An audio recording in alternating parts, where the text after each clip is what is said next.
Hello my friends and welcome to the channel. If this is your first time here, welcome. We put out daily World of Warcraft content right now. We are currently in a series where I'm looking at the different classes in Battle for Azeroth while I'm trying to pick my main. So if you like what you see, consider giving us a sub. And if you're not here for the first time, if you've been here before, welcome back. I'm so happy to have you here. Today we are looking at one of my historically one of my favorite specs, the Elemental Shaman. This has definitely been my favorite caster spec in the past. That's kind of fallen off the wayside in the last couple of expansions, but I think Elemental has started to move in the right direction in Legion. I've been having a lot of fun with it on live, particularly in doing some random battlegrounds, as you may have seen in some of the videos on the channel. And it's looking like it's got some good stuff going on in BFA, maybe. We'll see. So what we're going to do is start by taking a look at the spellbook, and then we'll look at the talent tree, and then we'll look at just some of the gameplay and some of the procs that we have going on here. Starting with the passives, because these are what really drive the spec. These give us the procs that we have and talk about the resources that we have to work with. First, we've got Elemental Fury. So Elemental's crits deal 250% damage instead of 200% damage. Fulmination, it talks about, just gives you a list of the Maelstrom generation options that you have. So Lightning Bolt generates 6 Maelstrom, Lava Burst generates 8 Maelstrom, and Chain Lightning generates 3 Maelstrom per target hit. Doesn't say that in the passive, but it does specify that on Chain Lightning's tooltip. Lava Surge is your passive reset to Lava Burst, and when it resets, it makes your Lava Burst instant cast. We've got our Mastery, which is Elemental Overload. Your Lightning Bolt, Lava Burst, and Chain Lightning have a chance, based on your Mastery, to trigger a second cast that does 85% of normal damage and generates less Maelstrom than normal, but still significant little boost to your resource generation. And then, of course, we've got Reincarnate, which allows Shamans to pop up when they die. Looking at the active abilities, we've got a Res in Ancestral Spirit. We've got a second Hearthstone on a 10-minute cooldown in Astral Recall. We've got Astral Shift, which is our defensive ability for Shamans. You take 40% less damage for 8 seconds.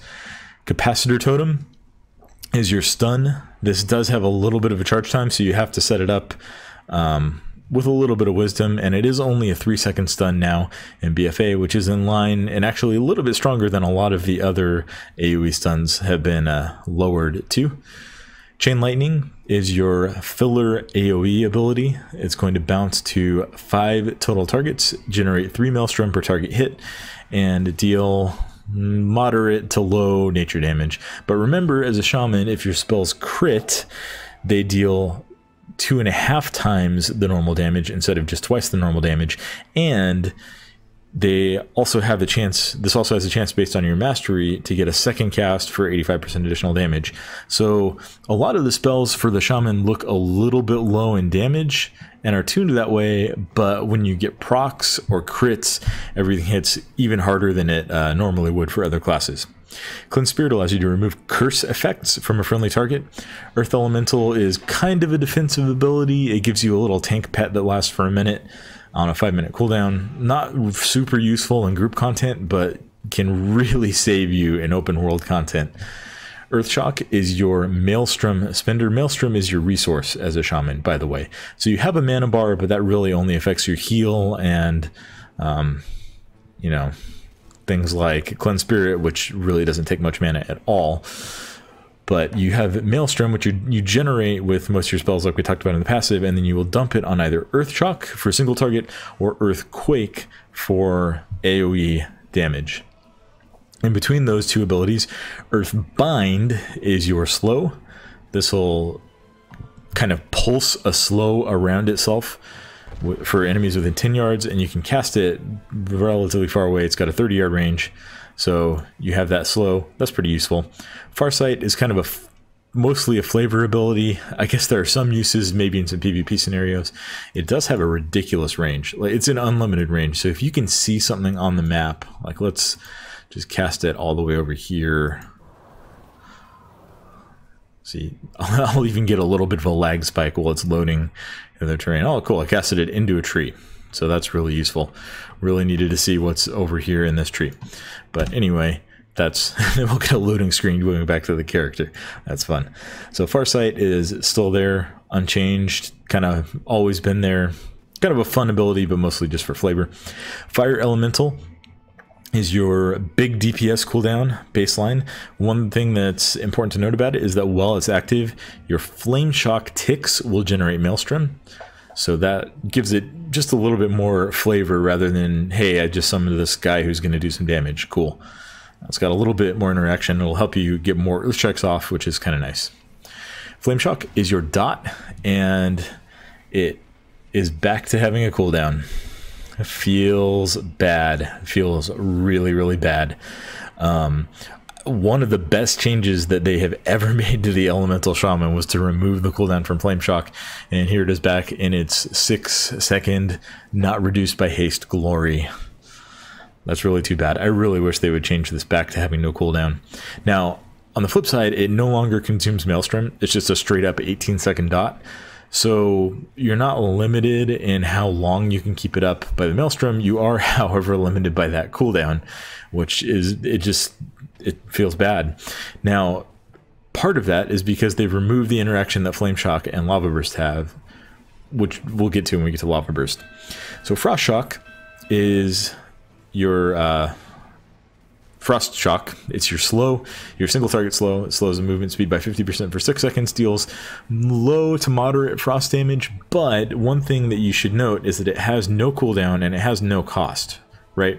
So if you're in a situation where you have to move, you can throw out some Frost Shocks if you don't have Lava Burst procs or something, and you can just get a little bit of extra damage on the target. So is it strong damage compared to your other spells? Not particularly. It's not that much less, actually. It's about 85% of a lightning bolt. It doesn't generate any Maelstrom, but it's there. You can use it while moving if you need to. Ghost Wolf is your movement speed increase. Healing Surge is your heal. Heroism is obviously Shaman ability. Heroism, Bloodlust, iconic Shaman abilities. Hex is your polymorph. It does have a 30-second cooldown, but it's a little bit stronger in and of itself compared to Mage's Polymorph. It doesn't break immediately on damage. If you're tunneling the target, the damage that you're doing is going to break it, but if you've got some dots on a target, that in itself is probably not going to break it. But it does have that cooldown, so that's a little something you just have to think about when you're going to use it and what target you're going to use it on, which is okay. Lava Burst is your big nuke, which deals heavy fire damage, and it will always critically strike the target. It no longer requires Flame Shock to always crit, it just always crits. It doesn't deal more damage if Flame Shock is on your target, it just always crits and always hits hard. You want to be using Lava Burst on cooldown, especially because we have that passive in Lava Surge that resets its cooldown on Flame Shock ticks. You'll note that it has 2 charges right now. That's just because of a talent that I've taken. We'll talk about that when we get to the talent tree. And it does have an 8-second recharge. Lightning Bolt is your filler spell, which hits almost as hard as Lava Burst. It's 744 damage versus 785 damage, but Lightning Bolt does not always crit, and it generates a little bit less Maelstrom. So you definitely want to be you want to be casting Lava Burst whenever it's available and then filling in the gaps of Lightning Bolt. Purge is your offensive dispel that Shamans have. Thunderstorm is your knockback, and it is usable while stunned, and this is one of my favorite abilities in the game, especially if you're looking to troll some people. One of my favorite memories, actually, is when I was leveling my Shaman for the first time in Burning Crusade, and I got jumped by, I think it was a warrior, or I don't remember, it might have been a paladin on Hellfire Peninsula, and I happened to be relatively close to the edge of the zone because of the quest that I was doing, and so I kind of just made my way over, let him try to attack me, and then step back and knocked him off into the Twisting Nether. So you can have a lot of fun with Thunderstorm. It can be a very creative solution to a lot of problems if you can put your mind around how to use it. Tremor Totem removes fear, charm, and sleep effects from party and raid members within 30 yards. Water Walking allows you to walk on water. There's a bunch of water right here. Yeah, let's just go ahead and use it. So I can walk on water. And then Wind Rush Totem is a talent. We'll talk about that in the talent tree. And Wind Shear is your interrupt as a Shaman. Compared to other casters, this is actually a pretty strong interrupt because it's on a 12-second cooldown. Now, it only interrupts the school for 3 seconds, but a 12-second interrupt is really, really strong for a caster. I apologize for that noise. I accidentally hit my desk. So that concludes our look at the spellbook. Let's take a quick look at the talent tree. In tier 15, we've got exposed elements. Earthshock now increases the damage of your next lightning bolt on the target by 100%. So that gives some pretty cool interaction, where after you hit a target with Earthshock to dump your Maelstrom, you can cast your lightning bolt and it's going to deal double damage, which is really nice. Echo of the Elements. Your Lava Burst now has 2 charges, and effects that reset its remaining cooldown will instead grant 1 charge. This is pretty nice because there are times as Elemental where you may get a reset on Lava Burst when your cooldown is, at 1 second, and that feels kind of bad. This kind of eases that up. It also allows you to sit on a charge if you get a proc and you know that movement is coming and they were both on cooldown, then you can sit on that charge for just a moment. You can also just finish your casts and not feel bad that you're potentially missing procs. Really nice talent to help smooth out the rotation. And then we've got Elemental Blast, which is a really cool ability. It's going to be the hardest hitting spell in your book just by baseline damage at 931 elemental damage, and it gives you a 10-second buff on a 12-second cooldown that increases your crit, haste, or mastery by 91. So these are all pretty cool talents, I think. Tier 30, we've got Aftershock. Your spells have a 25% chance to refund the Maelstrom spent on them. Master of the Elements, casting Lava Burst increases the damage of your next nature or frost spell by 20%. And then Totem Mastery gives you the 4 totems that are mini buffs. You get 1 Maelstrom every 1 second. You get increased chance for Lightning Bolt and Chain Lightning to proc your Mastery. You get increased Flame Shock damage, and you get increased haste. Relatively minor buffs, but altogether, that's a pretty nice talent. Tier 45, we've got Spirit Wolf, which gives you a buff. I'll go ahead and proc Ghost Wolf so we can see it stack up. Every 1 second, you get 5% increased movement speed and damage reduction. So you can see it's already up to 4 stacks. That's 20% increased movement speed and 20% decreased damage taken. That's a nice little defensive. Generally, if you're running away, taking less damage at the same time is not a bad thing. But it also takes the place of Gust of Wind, which is really unfortunate because Gust of Wind was such a good talent, was such a cool talent to have. We also have Earth Shield back, and then, which is unique, having it for Elemental for the first time ever, I believe. And then we have Static Charge, which reduces the cooldown of your Capacitor Totem by 5 seconds for each enemy it stuns, up to a maximum reduction of 20 seconds. So by default, it has a 1-minute cooldown. You can get it down to a 40-second cooldown if you stun a lot of targets with it. Tier 60, we've got High Voltage, which gives you a chance for a second overload on Chain Lightning and Lightning Bolt. We've got Storm Elemental, which replaces your Fire Elemental with Stormy the Storm Lord. And rounding out that tier, we've got Liquid Magma Totem, which you basically just drop a fire stick, and it does damage. Tier 75, we've got Nature's Guardian. When your health is brought below 35%, you instantly heal for 20% of your maximum health, and that has a 45-second internal cooldown. Ancestral Guidance, the big raid healing talent, is back. For the next 10 seconds, 25% of your damage and healing is converted to healing on up to 3 nearby injured party or raid members. So that's pretty nice. And then we've got some raid utility in Windrush Totem, which increases, it's a sprint for your group within 10 yards. So I have that on my bars here.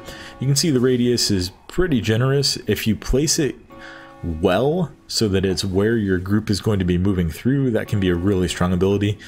And with the nerf that's happened to Stampeding Roar for Guardian Druids and the range, this talent might be slightly stronger by comparison just because of that. Tier 90, we've got Earth and Rage, which is essentially just our mastery from Warlords of Draenor. Yeah, don't need to say anything more about that. Yeah. Primal Elementalist buffs your elementals and makes them more powerful, and you gain direct control over them. And then Ice Fury is the same as it is on live. You do heavy frost damage, and then your next 4 frost shocks deal 60% increased damage. So this is actually quite a bit nerfed compared to live. On live, it makes your next 4 frost shocks deal, I think, triple damage, or at least double damage. But again, when we're looking at beta, tuning is still happening. Tuning is always yet to be determined, yet to come, so we'll see where these talents end up. Tier 100, Unlimited Power. When your spells cause an elemental overload, you gain 2% haste for 10 seconds, but gaining a stack does not refresh the duration. So this is just kind of a periodic increasing haste buff that's going to drop off at 10 seconds after the first time it procs. Then we've got Stormkeeper. The artifact ability is back for elemental, but it now only affects 2 lightning bolts or chain lightnings, but they're still instant, and they trigger an elemental overload on every target. So pretty cool ability to have back. It is on a 1-minute cooldown. Yeah, pretty cool to have it. And unfortunately, it is competing against Ascendance, which is another big DPS cooldown on a 3-minute cooldown. Ascendance just lets you spam lava burst for a single target, and then gives you a even stronger chain lightning called Lava Beam for multi-target. During Ascendance, you you get the Chaos Bolt effect for your Lava Burst, basically. So it increases the damage by an amount equal to your critical strike chance. So if you have a 30% crit chance, then your Lava Burst deals 30% additional damage. That's how it works. Okay, so that runs out the talent tree. Let's take a quick look at just some of the spells. You know, not too much has changed here, but let's take Ice Fury so we can take a look at that, and we'll just go ham on this target dummy. So I'm going to get Flame Shock up and then start pouring into him. We'll go ahead and use Stormkeeper and use it on some Chain Lightnings to get all of that delightful, beautiful lightning going. We've got some procs here. Dump those procs. Let's use Ice Fury. Take a look at how it looks. Okay. And we get some big damage Frost Shocks. And then we'll use Lava Burst because the cooldown's about to come up. Lightning Bolt. Yeah. So that's the Elemental Shaman. Pretty good spec, I think, but hard for me to see this one beating out the Mage. I think the Mage specs are just a lot better, and as casters go, they're a lot more fun. Overall, as a class, you do have some options as a Shaman that you don't have as a Mage, so maybe those will weigh into the decision. But, yeah. We'll see. We'll see. Elemental. That's it. We'll see you in that next video. If you made it this far, drop a like and a comment down below telling me that you liked the video, or asking any questions, or trolling me, or telling me what I got wrong and how much of a moron I am for saying it. And until that next video, see ya. Bye-bye.